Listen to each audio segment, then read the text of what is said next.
Well, thank you, Edith, for having me actually back to the Language and Brain Seminar. So I gave a talk here a few years ago now, my first year, and I guess I did so well that they invited me to join the board. I have so my research focuses on spatial navigation. Today, I'm going to tell you a little bit about some of the stuff that's ongoing. I'll start just by saying that I have a very ambitious number of slides. I'm not going to get to everything. But my goal really was just to give you all kind of a flavor of the kind of work that we do. And so if we don't end up getting to part 3 or part 2B, then so be it. You can ask me about it in questions. So most of our work focuses on spatial navigation. And today I'm going to tell you a 3-part story, more likely 2, about how we think about measuring navigation behavior, why it might be important to do so, and then in particular ways that I think that humans, being masterful tool creators and improvers of our own lots in life, can really excel at supporting and enhancing human wayfinding. I'm focusing on this in particular with this audience in mind, in part because I think this is one of the places where language can play a heavy role in providing us with an alternative representation that, and I get into this a little later in the talk, but it doesn't exactly map onto, iconically the world around us. It's not that words resemble the concepts that they connote, but they offer an alternative representation that have different sorts of affordances, if you will. And so I think that that's one really exciting area of overlap. We've done some preliminary explorations. I do have in my lab as a research assistant, a linguist who graduated from Jorge Valdez-Croft's lab. So I have a linguist around who I can pester with questions. Jeff Kunath is a wonderful asset in that regard.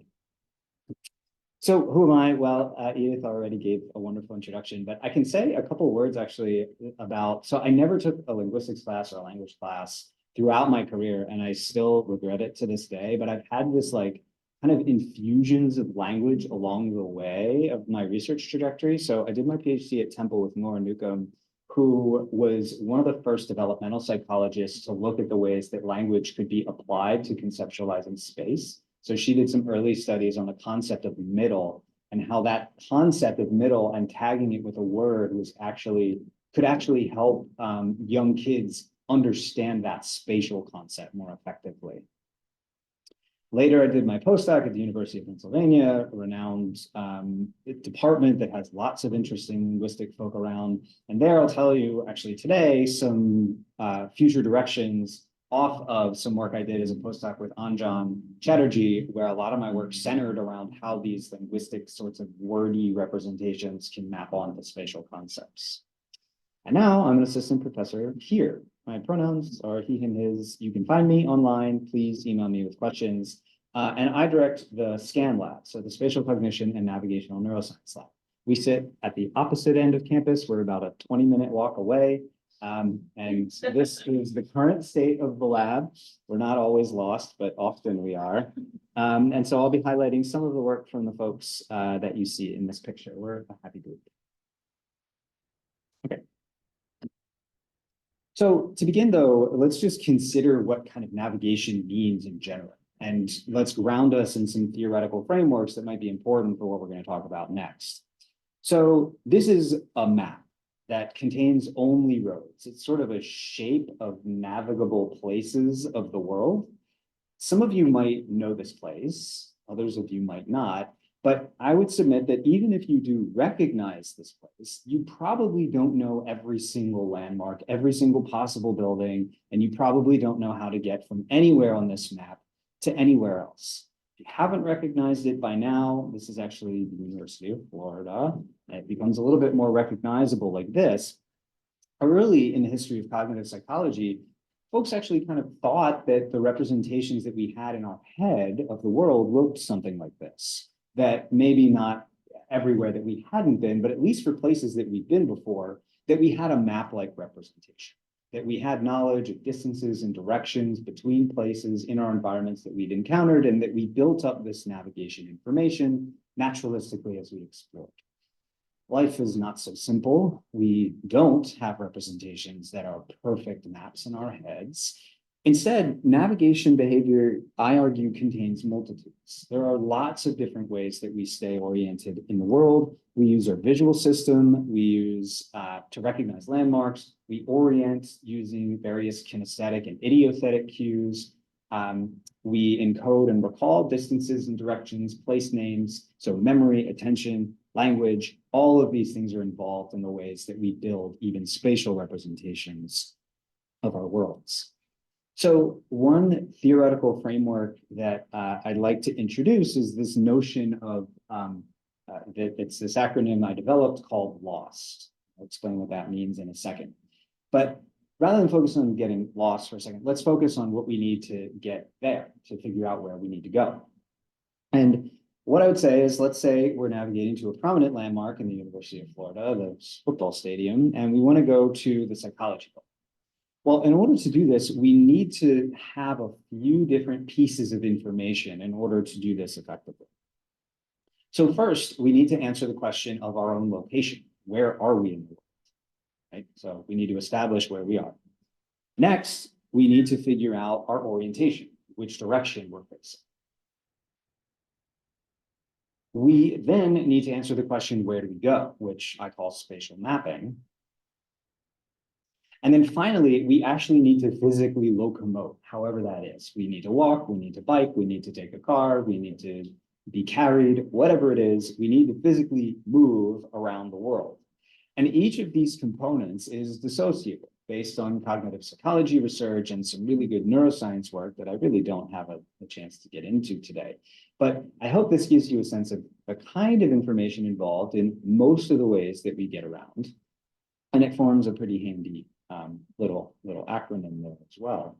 But we can think about these distinct components as each being possible representations that we would have and that we might want to individually help people with if our goal was to prevent people from getting lost quite so frequently. So the last two parts of this framework, we have these different components of navigation knowledge. If we want to think about how to prevent people from getting lost, we can think about two different mechanisms for doing so. First, we could think about supporting wayfinding or navigation. In a context where we're supporting wayfinding, we're providing extrinsic cues or tools with the goal of reducing the cognitive burden of wayfinding in a particular environment. We can contrast with this notion with support with this idea of enhancement. So we're going to enhance navigation behavior.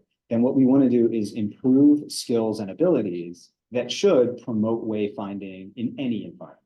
Or maybe this is not quite the free choice version of any, but in at least environments that, that relate to the skills and abilities that we're training. So just to give you a few different examples of each of these different kinds of support. So modern navigation tools are the ways that we think about supporting navigation behavior. So these can come in the form of signs that point you in the direction of which way to go. They could come in the form of maps, either handheld or paper, or they could come in the form of compasses or other tools that provide information about, say, orientation. One question that we've been getting at in my lab is whether these tools work, and also what we mean by work, right? I'll get into that in part 2. Oops. So one of the ways that we might think about supporting wayfinding, just to do my little GIF demo here. Let's say you're poor John Travolta here, you're lost, you don't know which way to go. Well, modern navigation tools could work by showing John the way to go, so indicating an exit sign, by giving him an orienting cue, say giving him a compass, which direction north is, or maybe some other global direction that he could use to figure out which way to orient. Or we could provide him with a map, something that gives him a better sense of the structure of the environment that he's in and how to move through it. When we think about enhancing wayfinding, the example that I'd like to put in your heads is what the famous London taxi drivers do. So this would be a potential example of one way you could enhance wayfinding with training and feedback. So if you don't know, London taxi drivers are have incredibly detailed and practiced knowledge of the city of London. Which is what I'm showing in sort of road-based form here. Here are a number of different landmarks. Each of these points is a different landmark that taxi drivers have to learn in order to pass what's called the knowledge. And this knowledge is taught actually in a highly scaffolded, trained way with a lot of feedback. And so it's possible that this could promote a sort of general navigation skill that might allow you to more effectively learn spaces quickly. More on that later. One reason that any of this matters, aside from the fact that understanding how people navigate around the world and how to promote better navigation is, I think, important for things like quality of life and independence, we have an aging population in general. And we also, in this country and across the world, are seeing increasing rates of folks with Alzheimer's disease, a degenerative neurological disorder that significantly impairs a number of cognitive functions, specifically memory and orientation ability, spatial navigation. And so finding ways to better support and promote navigation might promote more independence, particularly in these older generations. And for all of us, once we become older. I think I'm already aging. Anywho. So that provides us with a framework that I'll come back to later in the talk. So we have each of these different navigation components, and the ways that I think about breaking down our work or sort of organizing our lab's work and our lab's goals is sort of filling out this table. So if we wanted to more effectively support location, your ability to understand where you are, what are the kinds of tools and information that we should be providing? If we want to enhance that ability, then what are the kinds of things we should focus on? So for the overview for the research part of the talk today, that's sort of our organizing framework. First, I'm just going to talk about a long line of research that I've been involved with that looks at individual differences in navigation behavior and to some extent how that is instantiated in the brain. In part two, I'll talk specifically about supporting navigation with an eye toward a role for language more specifically. And then in part three, I'll talk about enhancing spatial navigation, which is I'm involved in 2 studies right now that our lab is has just wrapped up data collection for. And we have some data coming in, but this is really kind of the next frontier of this really enhancing spatial navigation. So let's jump in. So part one, this line of research has really been done by our postdoc, Adam Barnes, a graduate student in our lab, Eliane Perez, and 2 lab managers. There's Jeff and Zach Bogart, who was with us a few years ago. So the core question I want you to have in mind as we think about this, this section of the talk is, which path would you take if you encountered 2 roads that in a wood diverged?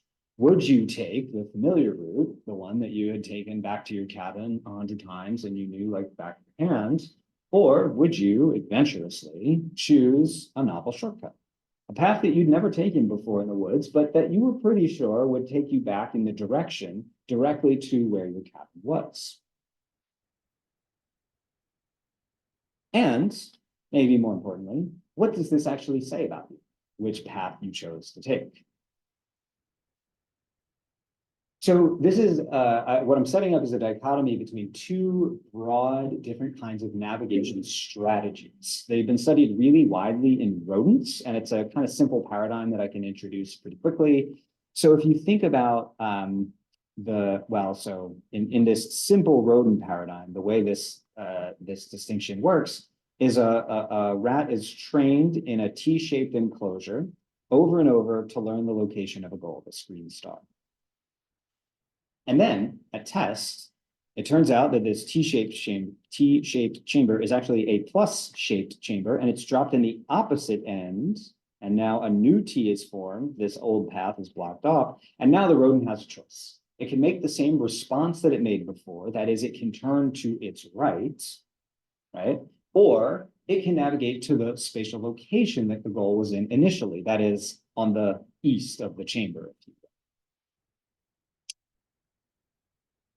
Research that I'm sort of building on here, some of it I was involved in early on, but a lot of folks have worked on this as well, have extended this paradigm to work in humans, right? Now, I'll note here that if you give people this kind of paradigm with a T-shaped maze like this, folks get pretty confused. They're like, wait, what do you mean go to the goal? There's 2 different answers. I can either turn right or I can. And so for people, we make it a little bit more complicated to set up a scenario where people can either take a familiar route that they've learned in a larger environment, or they can have the choice of taking a novel shortcut, this path here in yellow. So I'll show you how this works in a second as I compete with a file check. So this is what my video is not going to play. Well, you can see this little person navigating along what we call the encoding route.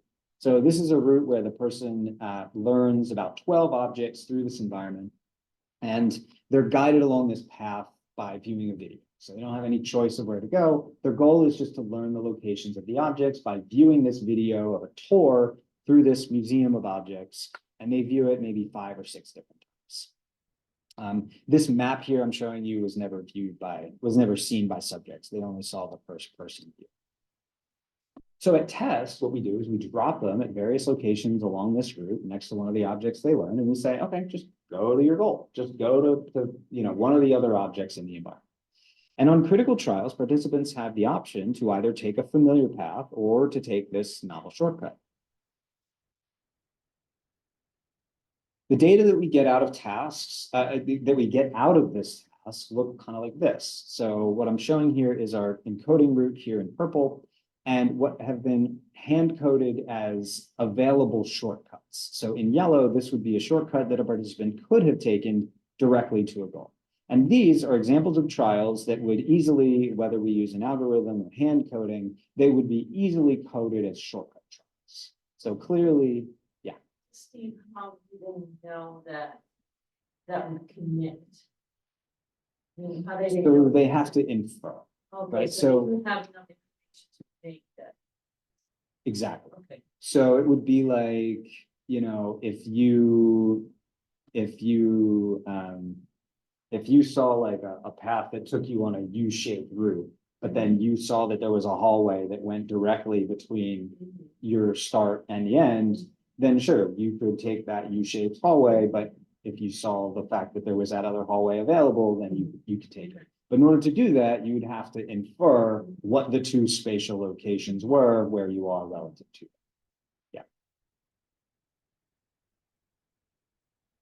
These, on the other hand, are trials where participants clearly follow the familiar routes. So you can see there's some deviation here, right, where they didn't quite follow the exact familiar route, but by and large, they're clearly not following the shortcut, right? They're navigating right along this familiar route, this purple guy, maybe until they get right to the end, make a little mistake, turn around, and come back. So not all trials are this easily codable, but this gives you a sense of what those kinds of trials look like. We quantify this in a way that we call the place response index. It's basically the number of shortcut trials divided by the number of total trials found. And so you can think of place response index as being on the higher end would be people who prefer a place strategy, and on the lower end would be people who would prefer a response strategy. So in this first experiment, I'll tell you about, we were interested here in how behavior changes both within and across age groups. So we ran 128 younger adults and 48 older adults. We had some exclusion criteria because a bunch of these folks were being scanned as well, which I won't be telling you about the imaging data today, but that's the reason for the exclusion criteria. They completed a version of our task, which we call the dual solution paradigm, by viewing a video 5 times, and then at tests, they had to navigate between these different goals that I told you about. So the first thing that we found, and that is pretty common to find in this task, is we had a huge gender difference. Mm-hmm. Our men were much more likely to take novel shortcuts than our young women. On the other hand, when we looked at our older adults, we saw, if anything, the reverse trend, no age difference overall, but the main thing that jumped out was a large age difference between our participants. So our younger adults, even the women, were more likely to take shortcuts than any of the older adults, whether male or female. So we see a pretty drastic and profound shift in aging toward this familiar route strategy. This actually nicely aligns with some data collected by Sarah Burke's lab, also at the University of Florida, in rodents, where they've shown similar age effects in their young versus old and male versus female rats. So there's some nice concordance between these data suggesting some serious shifts in strategy. Yeah. Without sidetracking, do we know anything why a gender might play such a big role? Like, is there any hypothesis or theory or? I get this question and I'm never quite sure what to say. So well, partly because it leads me right into the next section, Oh, okay, which okay. isn't explicitly about gender differences, but I think is one component.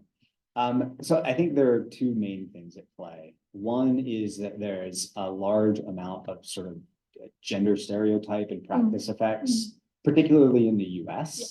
So, men, especially younger, have more opportunities to navigate and practice navigation. Men in general are sort of told and taught to think that they have a better spatial ability, and so that might lead them to more spatial activities. So this is true across the spectrum of spatial stuff. The other thing, though, has to do with, again, kind of this next section, which is one of the reasons we think this is happening, has to do with risk perception.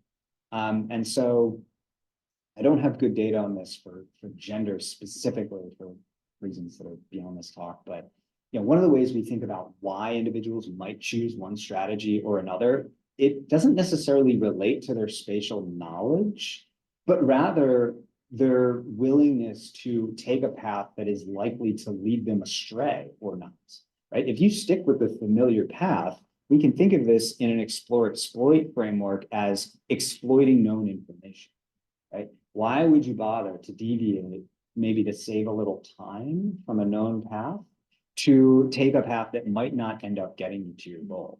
So I think this risk perception factor likely explains some of the age differences that we're seeing.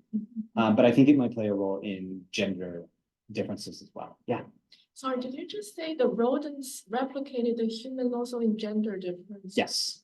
But there's no culture among rodents of no gender biases. That's true. So how do you explain that? I don't have a good explanation for that. Yeah. Nope. And the other thing is, you said the men are more likely to take risks than women, but they're not necessarily better at navigating. So the shortcut, it may be worth measuring whether they actually get there faster, because the shortcut could lead them astray as well. That's a great point. Yes. So we have a number of other ways that we're digging into this data. So this is, I should say, this is all in prep. So hot off the press data. We are able to use a metric called crochet distance that basically quantifies how close these paths are to the paths that we specify. So to your point, if the men have really strong shortcut knowledge, for example, then we would expect their paths to hew much closer to those available shortcuts than women, for example. On the other hand, if our older adults maybe are what we end up coding as shortcuts is they're really just kind of wandering around and like stumble on the right object occasionally, then that should be reflected in a higher crochet distance, a further distance away from the correct shortcut path. Yeah, so that's a really great point. Something that I hope to dig into, like, to get a better answer for. The other thing that I'll say is that, so in this, so I'm setting up kind of a next study here to look at this difference between exploitation and exploration. One of the things that we were interested in this context, right? So the simple model of this is that familiar route is exploitation, a novel shortcut is exploration. But if you really strongly know a shortcut, then in a sense, you're exploiting known information. It's just not the familiar route. So in this study, we ran the dual solution paradigm again, but we ran it alongside what we think of as a domain general risk tolerance measure. So do people here know the Iowa gambling task? Mm-hmm. Yeah, okay, some don't. So the Iowa gambling task is basically a card selection task. We've computerized it here where you click each of these decks and they have different reward structures. So some decks give you really big rewards, but really big punishments. Others give you really lower rewards, but lower punishments. So on average, those decks are advantageous. So this has been used to show basically whether people can learn information accumulation over time, and then also whether they have sort of risk-averse strategies. So if you select the advantageous decks, or if you don't learn what the advantageous decks are, then it's thought that you're a risky decision maker. So we took this task in part because there were really good computational tools to study it, And we tweaked it a little bit. So after the first 100 trials of the Iowa gambling task, we added on a new deck that we call Deck E. And what we're measuring here is the number of selections that participants made to choose that new deck. In other words, would they explore a new choice, or would they continue to exploit the known information in the decks that they already learned? Yeah. I just have a question about like loss versus gain when you're talking about the Yeah. types of cards Yeah. and like risk. Yeah. I mean, if they choose the adventurous deck, are they at risk of losing anything, or are they Yes. at risk of not gaining? Both. Okay. Yeah. So the disadvantageous decks on average will yield a negative return. Oh. So you're gaining with each deck selection, you're gaining points and you're losing points. Okay. But with the advantageous decks, you're much more likely to gain a small amount and lose a small amount in the same selection. With the disadvantageous decks, the rewards are really big. And so some people get drawn to those really big rewards and discount the fact that they're losing money overall. How, like, I mean, because in a simulated card deck, you're not actually losing $5,000, you know? We do actually, yeah, we get their bank statements. It's a very costly study, but some people make it rich. There's no skin, yeah, exactly. You're right, there's no skin in the game in our studies. Although there's a good body of research saying that it doesn't matter all that much, that as long as you have a subject who's engaged in your tasks, that if you give them a monetary reward that's contingent to their responses, it doesn't so much change their decisions. Yeah, so not something we did, but at least So the that's. expected return for an advantageous deck is positive, Yes, but negative for disadvantageous. yes, I see. Yeah. Yeah. But the occasional reward is much higher for the disadvantage. exactly. Yes, exactly. Yeah, so here, you know, there were simpler ways we probably could have designed this, but we're using this for some reasons that have to do with the computational tools that have been developed on the Iowa gambling test specifically that allow you to get at some latent factors for why people are selecting different decks.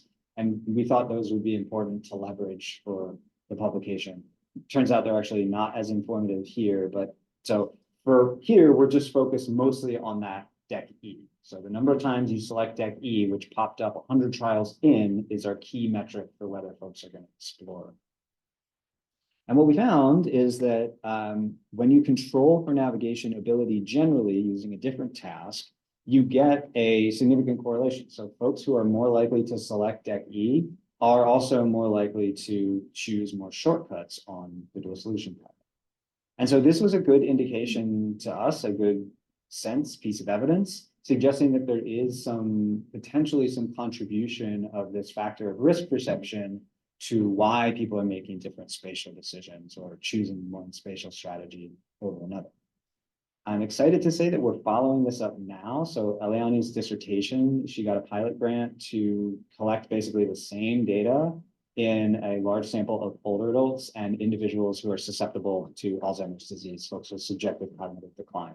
So that data process is ongoing now, like now. I think Eliana's running the subject club today. So that's pretty cool. The last piece of data that I wanted to talk about, bringing in some of the neural aspects of this, is whether there are neural sources of variability that correlate with some of these things, right? So if individuals differ in either their navigation ability or their navigation strategy, one of the thoughts is that the hippocampus is going to be the region that is going to relate to these differences. And some of the early work on this came from Eleanor McGuire. Well, it all came from rodent work initially, but some of the earliest human work came from Eleanor McGuire's lab, where she actually looked at the brains of London taxi cab drivers and found that they had enlarged regions of the hippocampus, posterior hippocampus, compared to some really nice control groups. So we decided to try to replicate this in a sample of 90 healthy young adults. So we had brain scans of them, and we collected a measure of navigation ability I'll actually introduce later if we get to it, where participants are learning a different virtual environment, and we're asking them to point to various landmarks around it.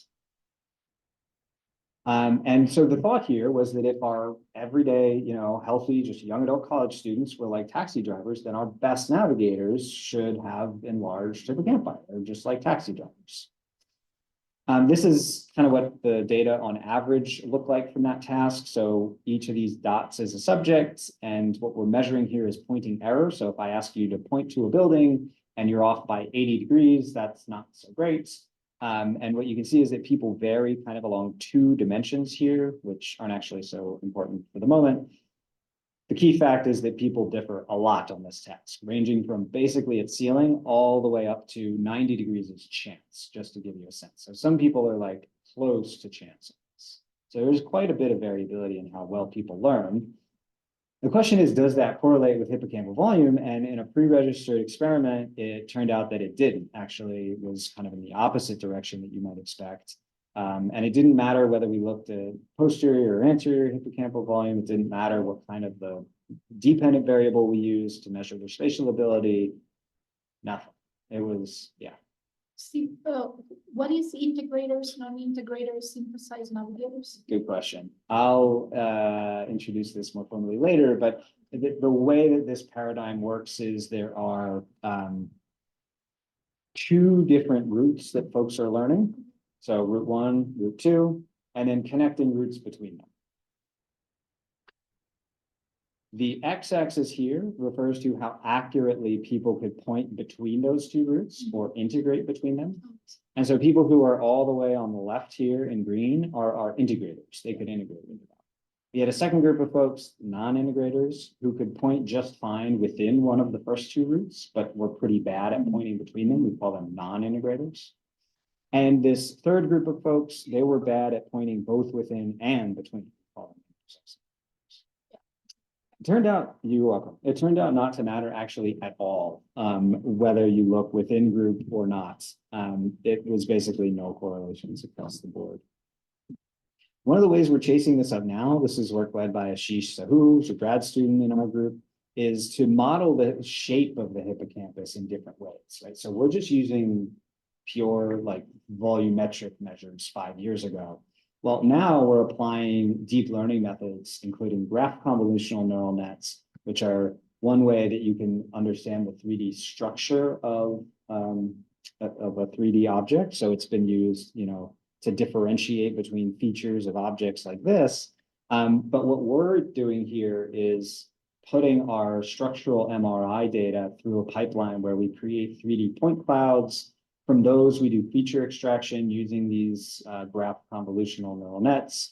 And then we're using leave one out cross-validation and performance analysis to figure out whether we can try to predict navigation behavior from any aspect of the shape of the hippocampus. Early results here suggest no, we can't beat the correlations that we get with the volumetry measures using this more advanced approach. And so this is heartening for us. It feeds into some theories we have that the structure of the hippocampus is not necessarily the most meaningful correlate, and that we might need to either drill in and get finer grained in terms of the structure that we're measuring, or look at the function of different brain regions, something else that we're looking at. So interim summary, which might just be the summary. How much longer should I go? 10 more minutes or so? Okay, sounds good. So we've seen age differences and gender differences, both in strategy and in ability. Younger individuals, it's worth pointing out, vary quite widely behaviorally in both. So even though we do see age and gender differences, there's still a wide range of spatial navigation ability in our measures. And in healthy samples, hippocampal volume per se, I would say, is not associated with ability. So let's move on to supporting navigation, and in particular, a role for language. So we're back to our little framework here. And in this first section, I'll tell you a little bit about some work that we've done using one kind of tool, a compass, in order to help people stay oriented in space. So how do compasses support orientation? They do. Let's say you're in this little field here and you want to imagine that you're going home. If you're in a field, you can take actually a direct path to your goal, right? There's nothing in your way stopping you. So the question is, how do you orient? Well, it might be particularly helpful if you have a distal cue that can show you which way to go. You can either navigate directly toward that distal cue, like a mountain off in the distance, or you can represent your direction that you want to travel relative to that distal cue, say 30 degrees off of it. In other words, that mountain gives you a reference direction that you can use to either retrieve a known orientation or to encode a new one. But if you're in an environment like this, you probably can't see any mountains because there aren't very many windows. And even if you knew your direct path to the goal, it's not particularly helpful because you can't walk through walls. And so you need to actually encode this familiar route, this route information in order to get to where you're going. So it's possible that for environments like this, a compass is actually not all that useful. This is actually the University of Pennsylvania Hospital. And I was lucky enough to have access to this beautiful space, windowless space, to conduct a study where we gave folks a vibrotactile compass. So it's just a normal compass, but it gives you the information in the form of vibrating motors on your arm. So for me, if I were standing this way, then the motor right here would be vibrating. And if I turned to my right, facing east, then this motor on the side of my arm would vibrate. And as I rotate, the motor that's vibrating would change. So we gave this to poor undergraduate students who didn't know the knowledge of who didn't know the hospital at all. And within subjects design, we had them learn one route with this compass and then one route without. And what they were learning was they were learning a route that we had designed in two different sections of the hospital. So here's the first floor route. We would show them where north was, whether they had the compass available or not. And then we would lead them along a route that had a few turns. And along the way, they would have to learn the locations of 3 different objects along each route. When they got to the end, they would have to then navigate back to the beginning and then indicate by pointing where those landmarks were. At the beginning of each route and then back at the end. So we had subjects point to the landmarks. And we also had them point to a set of familiar landmarks around the city of Philadelphia where this was conducted. So these landmarks were both around the University of Pennsylvania, but then also around the city more broadly. What we found, going quickly through the results here, is basically when the compass was available at the end of the route, where they were presumably disoriented with respect to north, participants were much better at pointing with the compass than without. So this was a significant interaction between the end of the route back at the beginning, whether subjects were wearing the compass or not.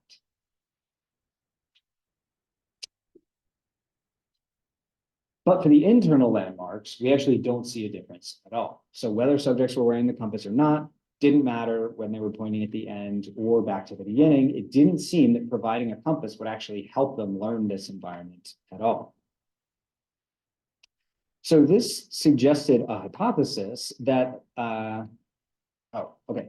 So one of the things that stuck out from this analysis is that these external landmarks, when we looked at the sort of array of landmarks as folks were pointing, there was a really good correlation between the orientation of their landmarks and where they thought north was.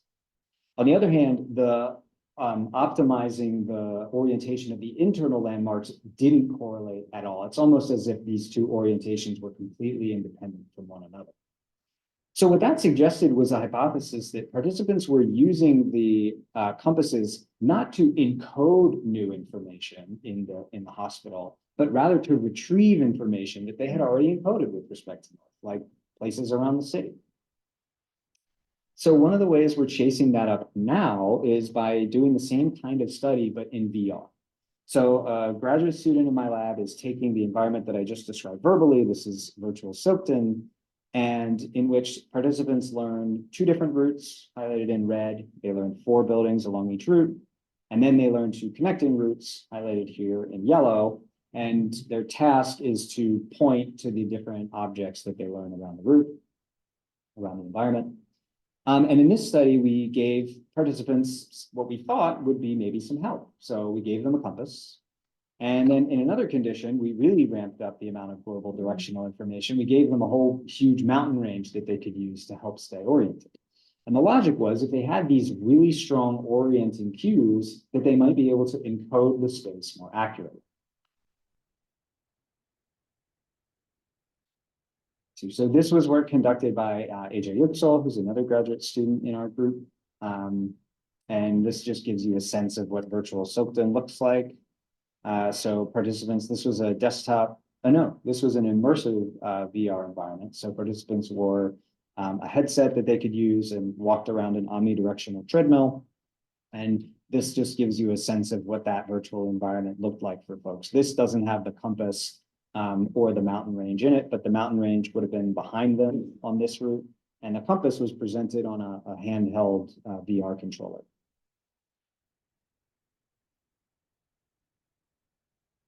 This is what it looks like. This is Meryl, one of our research assistants, who's demoing what it looks like to be in this VR environment. Here's our treadmill. You sort of like slide your feet to navigate through. And the core question here was, what do we find when we give people these directional cues? And the big take-home message from this is nothing. It is not helpful at all to give participants these global directional cues, whether it's the compass, whether it's the mountain range, whether it's men or whether it's women. It didn't seem to matter. We had two different dependent variables, an on-site pointing task where they're pointing, and then this model building task where they have to drag and drop the positions of the buildings. And neither of these global directional cues were very supportive of their ability to build better spatial knowledge. We do have some data to suggest that it's because participants are encoding these spaces relative to their initial facing directions. So when we drop them in an environment, they're always facing the same way.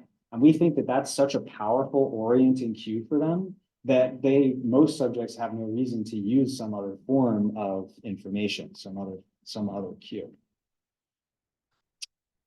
So orientation cues in general support reference directions and they can help with retrieval. But at least in our hands so far, I don't think orientation cues are very useful for supporting learning new spaces or for changing reference frames.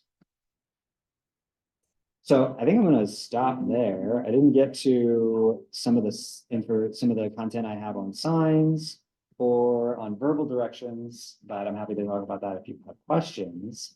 And of course, as expected, we didn't get to enhancing at all. So that's totally fine. Yeah, so I'll stop there and take any other questions.